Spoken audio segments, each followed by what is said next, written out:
Coming in at number 2 is the appropriately named Kingdom Hearts 2, specifically the final mix version.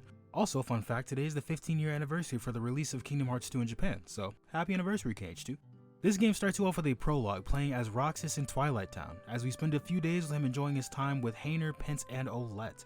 However, we soon figure out that he's in a data version of Twilight Town and was placed there by Riku and Diz after the events of Days until Naminé can fix Sora's memories. After several encounters with new enemies called Nobodies, Diz, Naminé, and a few members in the organization, Roxas soon learns of who he is and what he's meant to do.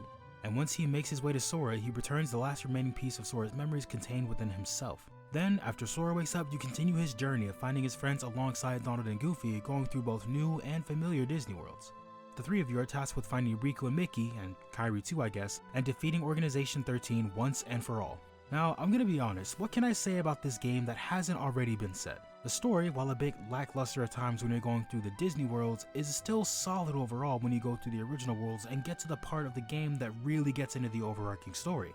Personally, I hear a lot of things about the epilogue in KH2 and how it was really long and drawn out, but personally, I think it was a good touch to introduce Roxas and his character to the franchise. In the span of maybe 3 to 4 hours, you really get to relate to this character that you essentially know nothing about because you sort of go on that journey with them, that is if you played KH2 before Days.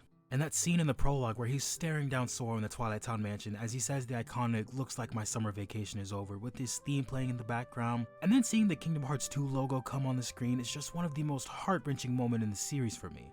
Also, Twilight Town is my favorite original world, and this is the best version of it by far.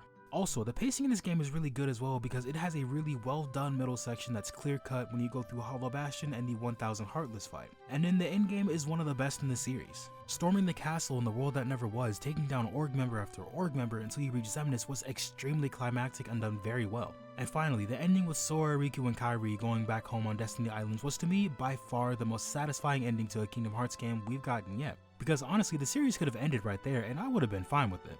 All this and we haven't even gotten to the best part about this game for me, the gameplay.